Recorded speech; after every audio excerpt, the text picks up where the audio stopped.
Hello everyone, welcome to my channel. आज हम लोग देखने वाले हैं प्रश्नावली 4.2 का 3 नंबर प्रश्न से। इसके पीछे वाली क्लास में इसके पीछे वाले जितने प्रश्न थे सबको हम लोग सॉल्व कर चुके थे। चलिए आज शुरुआत करते हैं प्रश्नावली 4.2 के 3 नंबर प्रश्न से।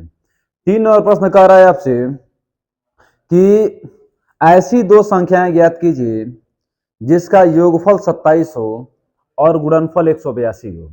एक बार और सुन लीजिए। ऐसी दो संख्याएं ज्ञात कीजिए जिनका योगफल 27 हो और गुणनफल 182 हो। अच्छा, योगफल 27 हो इसका मतलब क्या हुआ? मान लीजिए दो संख्याओं का योगफल 27 है। अगर एक संख्या 7 है तो दूसरी संख्या कितनी होगी? 20 होगी। दो संख्याओं का योगफल 27 है। अगर एक संख्या 8 है तो दूसरी संख्या 19 होगी, आराम से होगी। दो संख्याओं का योगफल 27 है। अगर एक संख्या 15 है तो दूसरी संख्या 12 होगी। यह आ कैसे रहा है? और पहली संख्या आपको मालूम है तो पूरी मतलब इस संख्या में से 27 में 7 को जब माइनस करेंगे तो दूसरी संख्या मिल जाएगी। और पहली संख्या हमको मालूम चल जाए तो 27 में से 8 को घटाएंगे, दूसरी संख्या हमको मिल जाएगी। अगर पहली संख्या हमको मालूम चल जाए तो 27 में से 15 घटाएंगे, हमें 12 मिल जाएगा। ये पहली संख्या तो हमको मालूम है नहीं, लेकिन इतना मालूम है कि दो संख्याओं को जोड़ने पर हमें 27 मिलेगा। दो संख्याओं जब जोड़ेंगे तो क्या मिलेगा? 27 मिलेगा। तो मान लीजिए पहली संख्या यक्स है तो दूसरी संख्या क्या हो जाएगा? वो 27 माइनस एक्स होगा कि नहीं होगा? जैसे 27 माइनस 7 बराबर 20, 27 माइनस 8 बराबर 19, 27 माइनस 15 बराबर 12। तो 27 माइनस एक्स बराबर क्या हो जाएगा? 27 माइनस एक्स। एक बार ध्यान दें, इन दोनों को जोड़ने पे नंबर मिलना चाहिए। जैसे 7 में 20 जोड़ेंगे 27, 8 में 19 जोड़ेंगे 27, 15 में 12 जोड़ेंगे 27। तो यक्स में 27 माइनस एक्स जब जोड़ेंगे तो यक्स से यक्स कट जाएगा, वैल्यू कितना आ जाएगा? 27। तो क्या करेंगे? माना पहली संख्या क्या है? यक्स है। माना पहली संख्या बराबर यक्स, तो दूसरी संख्या क्या हो जाएगी? 27 माइनस यक्स। करे दो संख्याओं का योगफल 27 है और गुणनफल 182 है। तो अकॉर्डिंग टू क्वेश्चन प्रश्नानुसार चला जाए। कर इनका गुणा करने के बाद हमें 182 मिल रहा है। तो गुणा किया जाए, पहली संख्या यक्स, दूसरी संख्या 27 माइनस एक्स, इनका गुणा करने पे कितना मिल जाएगा?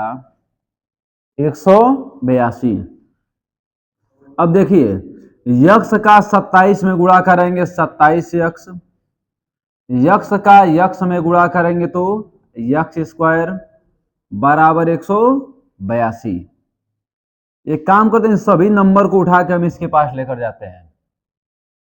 तो देखिए माइनस का एक्स स्क्वायर इधर आके हो जाएगा प्लस का एक्स स्क्वायर, प्लस का 27 एक्स इधर आके हो जाएगा माइनस का 27 एक्स, और 182 जैसे है वैसे रन दीजिए, बराबर मान लीजिए 0। अब आप गुणनखंड करिए इसका। गुणनखंड करने का तरीका आप पहले क्वेश्चन में देखें कैसे गुणनखंड किया जाता है। एक बार और मैं बता दे रहा हूं, यक्स स्क्वायर गुणांक कितना है? 1। 182 का 1 में गुणा करें कितना आ जाएगा? 182। कोई ऐसी संख्या बताइए जिसे गुणा करने पर 182 मिले, जोड़ने या घटाने पर हमें 27 मिले। जोड़ने या घटाने में क्या मिले? 27 मिले। तो आप मान लीजिए अगर आपको डायरेक्ट याद है तो बता देंगे कि 14 गुणे 13। लेकिन अगर नहीं मालूम है तब कैसे करेंगे? इसका गुणनखंड करेंगे। किसका? 182 का। देखिए 182 गुणनखंड में यहाँ पे कर दे रहा हूं, 2 9 18, 2 एकम 2, फिर 7 से काटिए, 7 एकम 7, 7 तरीके 21, 13 एकम 13। देखिए 7 दूना 14, 14 का 13 में गुणा करेंगे आ गया 182, और 14 में 13 जोड़ेंगे कितना आ जाएगा? 182। 14 में 13 जोड़ेंगे तो आ जाएगा 27, 82 नहीं आएगा। क्या आएगा? 27 आएगा। तो लिख दीजिए बाबू यहाँ पे, तो x square minus 13 x -14x plus 182 बराबर 0। इन दोनों में कॉमन आपको क्या दिख रहा है? यक्स। जब यक्स कॉमन मिला तो यहाँ क्या मिल गया एगो? यक्स। यक्स बाहर ले ली, यहाँ क्या बचा बाबू? 13। -14 कॉमन लीजिए यहाँ पे, देखो यक्स यहाँ बचा। अब 182 को आप लिख सकते हैं क्या? जैसे यहीं पे 14 गुणे 13, तो देखिए 14 तो बाहर ले लिए, क्या बचेगा यहाँ पे? 13 बचेगा ना। यक्स माइनस क्या बच जाएगा? 13 बराबर 0। देख लीजिए 14 का यक्स में गुणा करेंगे 14x, 14 का 13 में गुणा करेंगे 182। एक बात ध्यान रखिएगा, अगर दोनों कोष्टक समान है तो आपका गुणनखंड सही है, अगर दोनों कोष्टक समान नहीं है तो आपका गुणनखंड सही नहीं है। यहाँ देखिए दोनों कोष्टक आपको समान दिख रहा है, तो क्या हो जाएगा? एक कोष्टक में लिखेंगे यक्स माइनस 13 और दूसरे कोष्टक में यक्स माइनस 14, यक्स माइनस 14 बराबर क्या आ गया? 0। अब इफ यदि यक्स माइनस 13 बराबर 0 तो यक्स और माइनस का 13 इधर क्या हो जाएगा? प्लस का 13, यक्स बराबर 13, आंसर हो गया वो। अगेन इफ पुनः यदि यक्स माइनस 14 बराबर 0, यक्स बराबर कितना आ गया? 14। मतलब अगर पहली संख्या आप 13 मानेंगे तो दूसरी संख्या 27 में से 13 निकल गया, क्या हो गया? 14।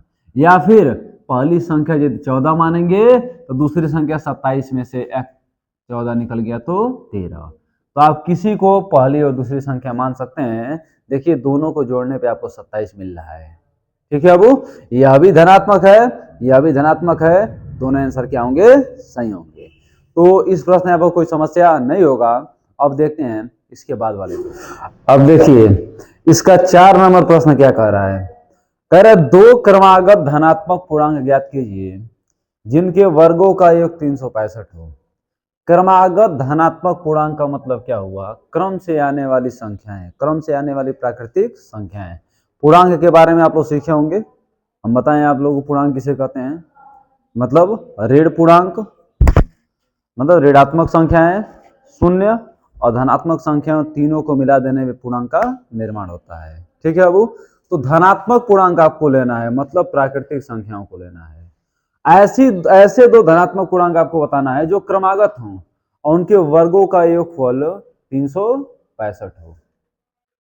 तो जैसे मान लीजिए एक संख्या 4 हो, दूसरी संख्या क्या हो? 5 हो। यह क्रमागत संख्या का मतलब हुआ एक संख्या 10 हो, दूसरी संख्या क्या हो? 11 हो। एक 20 हो, दूसरी क्या हो? 21 हो। एक 30 हो, दूसरी क्या हो? 31 हो। एक 40 हो, दूसरी संख्या क्या हो? 41 हो। उसी तरह अगर एक संख्या यक्स हो तो दूसरी संख्या क्या हो जाएगी? यक्स प्लस 1 हो जाएगी। तो क्रमागत संख्या में क्रम से आने वाली संख्याएं, क्रम से आने वाली संख्या कब मिलेगी? जब एक जोड़ेंगे तब मिलेंगी। तो लिख दिया जाए, अभी तो आपको पहली संख्या नहीं मालूम है, तो पहली संख्या मान लीजिए यक्स, तो दूसरी संख्या क्या हो जाएगी? X plus 1।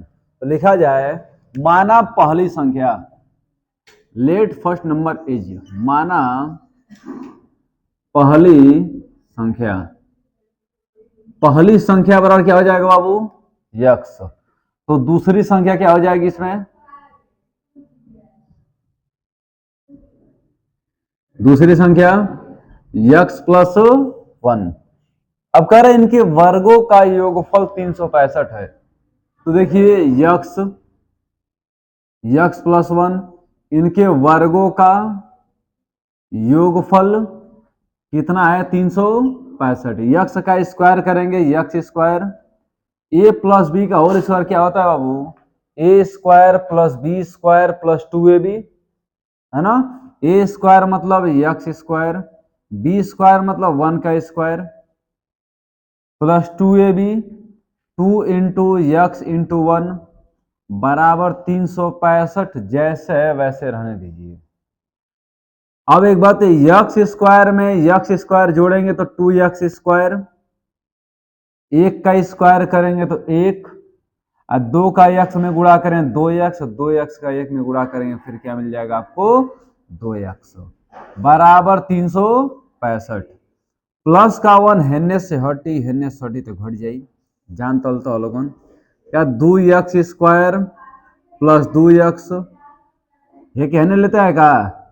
देखिए प्लस का 365 इधर आके माइनस का 365, 365 में से एक निकल गया, क्या बचा बाबू? 364 बराबर 0। देखिए अगर किसी इक्वेशन के दोनों पक्षों में समान संख्या मिले ना, उसको विलुप्त कर देना चाहिए। समान संख्या मिलने का मतलब देखिए 2 एक कम 2, 2 एक कम 2 और 2 से भी कट जाएगा। 2 दोनों में कॉमन, सब में कॉमन दिखाई दे रहा है, 2 को गायब कर दीजिए आप लोग, है ना। ये बेसिक रूल होता है, सबको मालूम होना चाहिए। तो 2 को मतलब दोनों पक्षों में 2 से भाग देने पर लिखा नहीं जाता, सीधा कर दिया जाता है। तो 2 का 2 में भाग, 2 एकम 2, 2 एकम 2, हाई क्या है, 2 एकम 2, 1 और 6 मिलकर 16, 2 अट्ठे 16 और 2 दूना 4 बराबर कितना आ गया? 0। अब इसका आपको गुणनखंड करना है। 182 का 1 में गुणा करेंगे तो 182।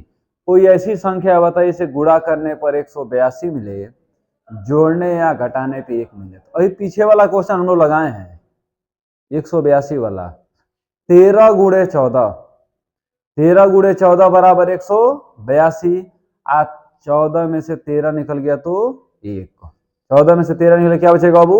1 बचेगा।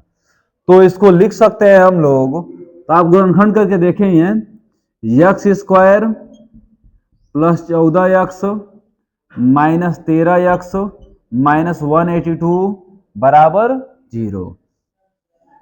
इन दोनों में कॉमन आपको क्या दिख रहा है? यक्स। यहाँ क्या बचेगा बाबू? यक्स माइनस यक्स प्लस क्या होगा? 14। फिर यहाँ पे इन दोनों में कॉमन आपको क्या दिख रहा है? 13। यहाँ पर 182 को लिख सकते हैं आप 13 गुणे 14। तो 13 तो दोनों में से बाहर आप ले लेंगे, अंदर क्या बचेगा? यहाँ पे यक्स प्लस क्या बचेगा बाबू? 14 बराबर 0। देखिए दोनों कोष्ठक समान है ना, तो आपका गुणनखंड सही है। तो लिखेंगे यक्स प्लस 14, फिर लिखेंगे यक्स माइनस 13 बराबर 0। अब इफ यक्स प्लस 14 बराबर 0, एक बार इतना बराबर 0, दोबारा इतना बराबर 0, यक्स प्लस 14 बराबर 0, तो यक्स बराबर क्या आ जाएगा बाबू? 14 माइनस का 14। अब देखिए ऋणात्मक क्रमागत संख्या है। अब देखिए इसमें धन पूर्णांक के बारे में बोल रहा है, ये तो आगे ऋण पूर्णांक है ना। धन पूर्णांक के बारे में बोला, ऋण पूर्णांक आगे, मतलब मैटर क्या है? गलत है। तो लिखेंगे यहाँ पे ऋणात्मक होने के कारण अमान्य है, सीधा लिख दीजिए अमान्य है, मतलब ये मान्य नहीं है। अब क्या लिखेंगे? अगेन इफ, पुनः यदि यक्स माइनस 13 बराबर 0, तो यक्स बराबर कितना आ जाएगा बाबू? 13। यक्स का वैल्यू कितना मिल गया? 13। तो बताइए पहली संख्या बराबर 13 और दूसरी संख्या 13 में एक जोड़ेंगे क्या आ जाएगा? 14। अब देखिए इनके वर्गों का योगफल, 13 का स्क्वायर कितना हो जाएगा? 169, 14 का 196, ऐड करेंगे 9 में 6 जोड़ेंगे कितना आ जाएगा? 5, यह आ जाएगा 15, 15 में 1 जोड़ेंगे 16 और 1 1 2 और 3, 365, 365, 365 आ गया ना, मतलब आपका आंसर क्या है? बिल्कुल सही है। इस प्रश्न में भी आपको कोई दिक्कत नहीं होगा। अब देखिए ठीक इसके बाद वाले प्रश्न को अब ध्यान दीजिए। 5 नंबर प्रश्न से क्या कर रहा है सुनिएगा। कर एक समकोण त्रिभुज की ऊंचाई इसके आधार से 7 सेमी कम है। एक समकोण त्रिभुज की ऊंचाई इसके आधार से 7 सेमी कम है। अगर कर्ण 13 सेमी हो तो अन्य दो भुजाएं ज्ञात कीजिए। पहला क्वेश्चन आपके मन में आएगी, समकोण त्रिभुज क्या होता है? देखिए कोण के आधार पर त्रिभुज को 3 भागों में बांटा गया है। पहला क्या होता है, मैं कुछ चर्चा कर दे रहा हूं इसमें। एक होता है न्यून कोण, ठीक है बाबू। एक होता है आपका न्यून कोण, दूसरा क्या होता है? समकोण, और तीसरा होता है अधिक कोण। ध्यान दीजिए, समकोण का मतलब, सम का मतलब क्या होता है? समान। एक त्रिभुज कितना डिग्री का होता है? 180 डिग्री का होता है। एक त्रिभुज 180 डिग्री का होता है। 180 को जिस समान रूप से आप बांटेंगे, एक को मिलेगा 90, एक को मिलेगा 90, वही ना होगा। देखिए सम कहाँ लिखा हुआ है? सम बीच में लिखा हुआ है ना, मैंने 180 को 2 भागों में आप बांट दीजिए। तो इसमें थीटा का वैल्यू कितना होता है 90। अगर थीटा का वैल्यू 90 से कम होगा तो क्या हो जाएगा न्यून कोण, अगर थीटा का वैल्यू 90 से अधिक होगा तो क्या हो जाएगा अधिक कोण। ठीक है ना। वो समकोण का मतलब होगा थीटा का वैल्यू 90 मिला तो समकोण, 90 से कम होगा तो न्यून कोण, और 90 से अधिक होगा तो अधिक कोण। जैसे मान लीजिए आपसे प्रश्न हम सीधा सीधा बोल रहे हैं, एक त्रिभुज में एक कोण का मान 80 डिग्री है तो कौन सा कोण हो जाएगा न्यून कोण होगा। एक त्रिभुज में एक कोण का मान 92 डिग्री है तो कौन सा कोण हो जाएगा अधिक कोण हो जाएगा। 90 डिग्री है तो समकोण हो जाएगा। 140 डिग्री है तो अधिक कोण हो जाएगा। 150 डिग्री है तो अधिक कोण हो जाएगा। लेकिन 110 डिग्री है तो अधिक कोण ही होगा। अगर मान लीजिए कि 70 डिग्री है तो न्यून कोण होगा। 90 से एक भी पॉइंट कम हुआ ना तो न्यून कोण, 90 से एक भी पॉइंट अधिक हुआ तो अधिक कोण, और 90 हुआ तो समकोण। तो वही कह रहा है कि एक समकोण त्रिभुज की ऊंचाई इसके आधार से 7 सेमी कम है और कर्ण 13 सेमी हो तो, कर्ण 13 सेमी हो तो अन्य दो भुजाएं ज्ञात कीजिए। देखिए समकोण त्रिभुज में बना रहा हूं भैया, आप कहोगे समकोण त्रिभुज ए बी, फिर क्या हो गया अब सी, ए बी और सी। कह रहे समकोण त्रिभुज की ऊंचाई इसके आधार से 7 सेमी कम है। कर्ण कितना दे रहा है 13। अब एक बात है, कर्ण किसे कहते हैं, लंब किसे कहते हैं, आधार किसे कहते हैं, ये बात आपको जानकारी होनी चाहिए। त्रिकोणमिति में जब सिखाऊंगा वहां तो पूरा विधि सिखाता ही हूँ। लंब कर्ण आधार की पहचान कैसे होती है, कुछ बातें यहाँ पे बता दे रहा हूं मैं। देखिए लंब कर्ण आधार की पहचान। आइए आपका हो गया समकोण त्रिभुज ए बी सी। देखिए समकोण त्रिभुज के कर्ण में कभी परिवर्तन नहीं होता, कर्ण कभी परिवर्तित नहीं होता है। अरे याद करने का तरीका, महाभारत के कर्ण का नाम सुने हैं आप लोग? महाभारत में जो कर्ण थे कभी परिवर्तित हुए थे वो नहीं, दुर्योधन का अपना अभिन्न मित्र मान लिए तो लास्ट तक दुर्योधन के साथ लगे ही रह गए, कभी परिवर्तित नहीं हुए, वो दल बदल नहीं किए वो, है ना। तो इधर कर्ण कभी दल बदल नहीं करता है, कर्ण कभी परिवर्तित नहीं होता है। कर्ण सबसे बड़े भी थे भाई, बहुत बड़ा धुरंधर थे ना। तो ही मान लीजिए कर्ण सबसे बड़े। अब बताइए सबसे बड़ा इसमें क्या दिख रहा है, सबसे बड़ा यही दिख रहा है ना बाबू भाई, क्या हो जाएगा कर्ण। कर्ण कभी परिवर्तित नहीं होता है, कर्ण कभी चेंज नहीं होता है। महाभारत से आप रिलेट इसको कर सकते हैं। अब परिवर्तन किस में होता है, लंब में और आधार में। अगर थीटा आप इसको मानेंगे तो थीटा के सामने वाली भुजा हो जाएगी लंब, तो शेष एक भुजा क्या हो जाएगी आधार। अगर आप थीटा यहाँ पे रखेंगे तो लंब हो जाएंगे हई और आधार हो जाएंगे हई। जिससे एक और मैं फिगर बना दे रहा हूं मैं आपके सामने, ए बी सी। कर्ण कभी परिवर्तित नहीं होता है, अगर आप इसको थीटा मानेंगे तो यह हो जाएगा आपका लंब, हई वाला क्या हो जाएगा बाबू आधार। ठीक है। तो कह रहा है कि प्रश्न में कि एक समकोण त्रिभुज की ऊंचाई जो है आधार से 7 सेमी कम है, ऊंचाई आधार से 7 सेमी कम है, तो आधार हमको मालूम है कितना है, मालूम ही नहीं है। जब आधार मान लें तो आधार कुछ मान लेंगे हम लोग, तो आधार को क्या मान लें यक्स, ऊंचाई क्या हो जाएगा बाबू एक्स माइनस 7। बात समझ आ रही है आपको, ऊंचाई कितनी हो जाएगी यक्स माइनस 7। एक बात ध्यान रखिएगा, अभी जो हम लोग का बेसिक मैथ का जो क्लास चल रहा है ना, देखिए आप जान लीजिए कि मैथ का सबसे इंपॉर्टेंट क्लास वही है हमारे अनुसार, बहुत ज्यादा फायदेमंद क्लास है वो। उसमें हम ट्रिपलेट्स आपको पूरा लाइन बाय लाइन करके दिखाएंगे। जैसे मान लीजिए कि पाइथागोरस प्रमेय होता क्या है ना, बनता कैसे पाइथागोरस प्रमेय का, और जो ट्रिक बनते हैं जैसे ट्रिपलेट्स कैसे बनते हैं खतरनाक। एक कुछ मान लीजिए हमको 13 मिल जाए तो अन्य दो भुजाओं का वैल्यू हम आसानी से बता देंगे।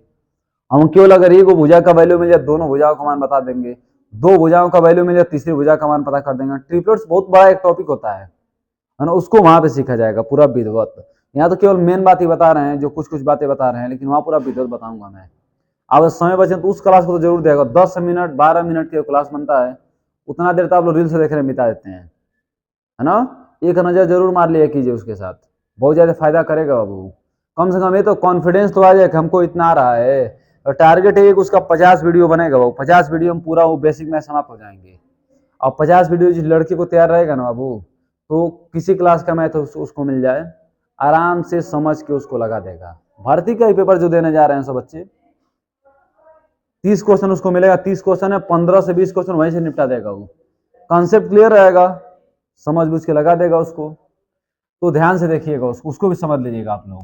अब देखिए समकोण त्रिभुज के बारे में एक बात आपको बताऊं कि यदि समकोण त्रिभुज की दो भुजाओं का मान पता हो तो तीसरी भुजा का मान पता करने के लिए हम पाइथागोरस प्रमेय का प्रयोग करते हैं। पाइथागोरस एक अच्छे गणितज्ञ थे जिन्होंने बताया था कि यदि किसी समकोण त्रिभुज की दो भुजाओं का मान पता हो तो तीसरी भुजा का मान कैसे पता करेंगे। उन्होंने एक प्रमेय दिया, उसको नाम दिया पाइथागोरस प्रमेय। पाइथागोरस प्रमेय क्या कहता है बाबू, कर्ण का स्क्वायर बराबर लंब का स्क्वायर प्लस आधार का स्क्वायर, है ना। मतलब कर्ण का इसका जो स्क्वायर होगा इन दोनों संख्याओं के वर्गों के योगफल के बराबर होगा। इसका जो भी स्क्वायर होगा इन दोनों संख्याओं के वर्गों के योगफल के बराबर होगा। तो हम लिख रहे हैं यहां पे दिया है, या फिर ऐसे लिखिए माना समकोण त्रिभुज का आधार, सीधा लिखिए माना आधार बराबर यक्स, तो ऊंचाई क्या हो जाएगी बाबू 7 सेमी कम है ना, तो क्या लिखेंगे x माइनस 7। ठीक है, तो यहां लिखा जाए पाइथागोरस प्रमेय से,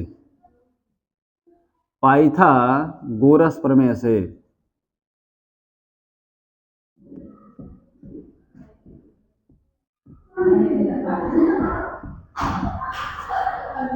पाइथागोरस प्रमेय से, पाइथागोरस प्रमेय क्या कहता है बाबू, कर्ण का स्क्वायर बराबर लंब का स्क्वायर प्लस आधार का स्क्वायर, यही होता है ना। कर्ण कितना दे रहा है बाबू 13, लंब का मतलब ऊंचाई है ना, लंब का मतलब क्या हो जाएगा ऊंचाई, माने x माइनस 7 का होल स्क्वायर, आधार का मतलब x स्क्वायर। 13 का स्क्वायर करें कितना आ जाएगा बाबू 169। a माइनस बी का होल स्क्वायर क्या होता है, a square plus b square minus 2ab।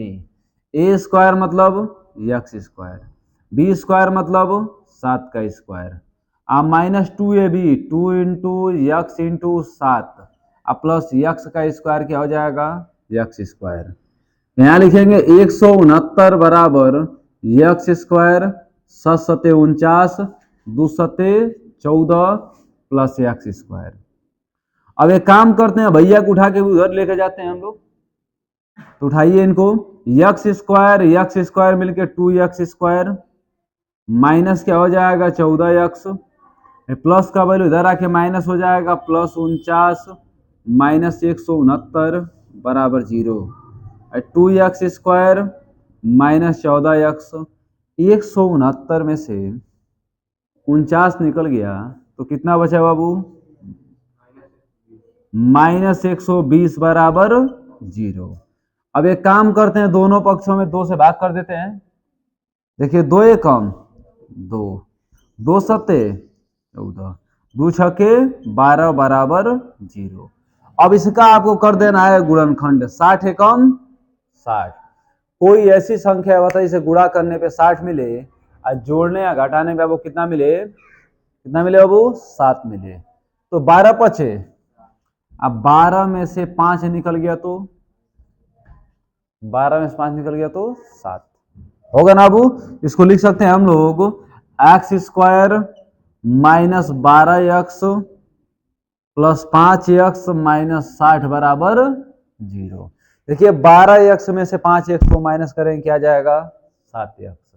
अब उड़ाइए इनको, तो इनका जोड़ा बनाइए, यहाँ क्या कॉमन मिल रहा है आपको x, अंदर क्या बचेगा x माइनस में 12 प्लस क्या बच रहा है 5 x।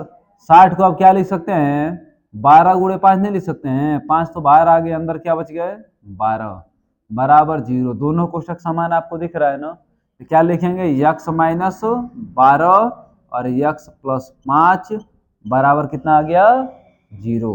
अब इफ यक्स माइनस 12 बराबर 0, यक्स बराबर कितना आ गया अब 12।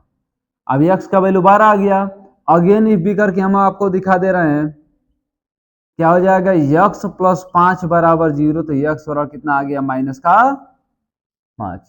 माइनस का 5 का ऋणात्मक संख्या है, आगे ऋणात्मक होने के कारण इसे क्या कहेंगे बाबू, यह है अमान्य। अमान्य है, अमान्य है तो यक्स का वैल्यू कितना आ गया 12। अब 12 में से 7 निकले क्या आ गया बाबू 5।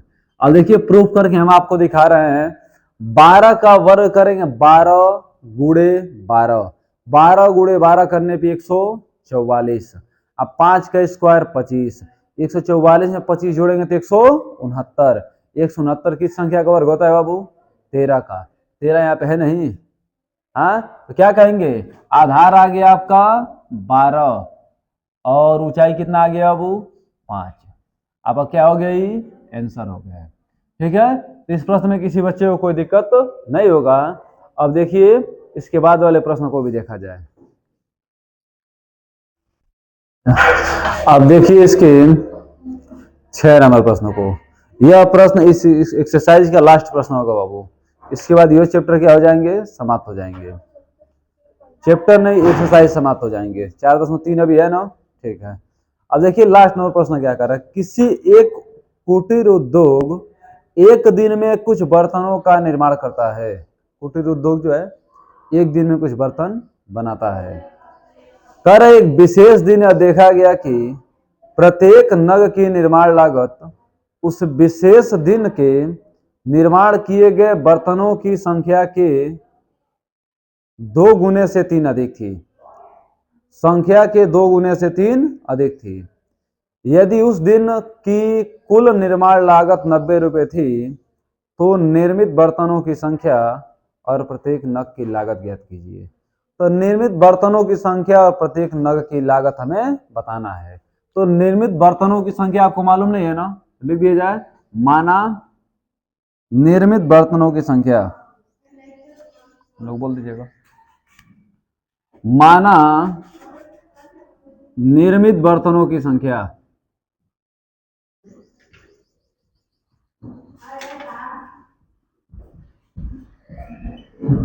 माना निर्मित बर्तनों की संख्या यक्स। अब लागत क्या कर रहा है कि निर्मित बर्तनों की संख्या के 2 गुने से 3 अधिक है ना, तो प्रत्येक नग की लागत, उसको भी लिख दिया जाए, प्रत्येक नग की लागत, प्रत्येक नग के लिए इसके 2 गुने से क्या है 3 अधिक है। ठीक है, वो 2 गुने से 3 अधिक है। अब अकॉर्डिंग टू क्वेश्चन, अच्छे एक बात बताइए अब कह रहे इसमें एक और बात कि कुल निर्माण लागत 90 रुपया था। कुल निर्माण लागत कितना रुपया था, 90 रुपया था। हमें एक बात समझाइए कि अगर बर्तनों की संख्या 3 होती, बर्तनों की संख्या कितनी होती 3 होती, और एक बर्तन की कीमत 4 रुपए होती, तो टोटल मूल्य कितना रुपए था, 12 रुपए हो जाता ना अब। आगे मान लिया अगर बर्तनों की संख्या 5 होती और एक बर्तन की कीमत 3 रुपया होती, तो टोटल मूल्य 15 रुपये हो जाता। अगर बर्तनों की संख्या 6 होती, बर्तनों की संख्या 6 होती और एक बर्तन की कीमत 7 रुपये है, तो टोटल 42 रुपये हो जाता। या कैसे रहा है, मतलब निर्मित बर्तनों की संख्या से एक बर्तन की कीमत से गुणा कर देने के बाद जो नंबर मिल रहा है वो टोटल वैल्यू में मिल जा रहा है। सेम उसी तरीके से इन दोनों का गुणा करने पे हमें 90 रुपए बराबर मिलेगा ना। जैसे 3 बर्तन थे, एक बर्तन की कीमत 4 रुपए, तो 12 रुपए होता था। यक्स बर्तन है, एक बर्तन की कीमत इतना रुपए है, तो टोटल मूल्य कितना हो जाएगा, यक्स गुणे इतना बराबर कितना आ जाएगा 90। तो अकॉर्डिंग टू क्वेश्चन कह रहा है कि बर्तनों की संख्या यक्स और निर्माण लागत 2x + 3, इनका गुणा करने के बाद हमें कितना रुपए मिल रहा है बाबू, 90 रुपए के बराबर मिल रहा है। तो बताइए यक्स का 2x में गुणा करेंगे 2x² यक्स का 3 में गुणा करेंगे क्या आ जाएगा, 3x बराबर कितना आ गया 90। प्लस का वैल्यू इधर आके माइनस हो जाएगा, मतलब लिख सकते हैं 2x² प्लस 3x माइनस 90 बराबर 0। अब एक बात बताइए, कोई ऐसी देखिए इन्हें गुणनखंड का 90 का 2 में गुणा करेंगे तो 180। कोई ऐसी संख्या बताइए इसे गुणा करने पर 180 मिले, जोड़ने या घटाने पे 3 मिले। तो 15 गुणे 12, 15 गुणे 12 180, अब 15 में से 12 निकल गया तो 3। हम लिख सकते हैं इसको 2x² माइनस या फिर हाँ कुछ भी लिख दीजिए plus 15x minus 12x minus 90 बराबर 0। ठीक है। अब इन दोनों में कॉमन आपको क्या दिखाई दे रहा है, यहाँ आपको कॉमन दिखाई दे रहा है x, हो जाएंगे 2x प्लस में 15, यहाँ 6 दूना 12 अब 15 छके 90, माइनस का 6 कॉमन ले लीजिए तो क्या बचेगा बाबू, 6 दूना 12, माइनस तो बाहर आ चाहिए तो माइनस अंदर क्या हो जाएगा, प्लस हो जाएगा, 15 छके 90 बराबर 0। अब एक काम करते हैं, 2x प्लस 15, 2x प्लस 15 समान दिख रहा है तो लिखेंगे 2x प्लस 15, फिर लिखेंगे x माइनस 6 बराबर कितना आ गया अब 0। अब इफ यदि बराबर 0, 2x प्लस 15 बराबर 0, तो 2x प्लस का 15 होने का क्या हो जाएगा माइनस का 15, x बराबर माइनस 15/2। अच्छा ऋणात्मक है ना, तो ऋणात्मक होने के कारण क्या है, अमान्य है। अब लिखेंगे x माइनस 6 बराबर 0, तो x माइनस 6 इधर क्या हो जाएगा प्लस का 6, मतलब निर्मित बर्तनों की संख्या कितनी आ गई, बर्तनों की संख्या कितना आ गया बाबू 6, और लागत कितना आ गया, 2 का 6 में गुणा करेंगे अब प्लस 3, 6 दूना 12, 3 15, देखिए 15 छके 90, 90 आ गया ना, ये आपका आंसर नीचे लिख दीजिएगा। अतः निर्मित बर्तनों की संख्या बराबर 6 और प्रत्येक नग की लागत 15 रुपए, आपका आंसर हो गया। इस तरीके से आप लोग का 4.2 समाप्त हो गए। ठीक है, अब 4.3 के बारे में जानकारी हम लोग अगले वीडियो में लेंगे, है ना। आज के लिए इतना ही, मिलते हैं अगले वीडियो में, बहुत बहुत धन्यवाद।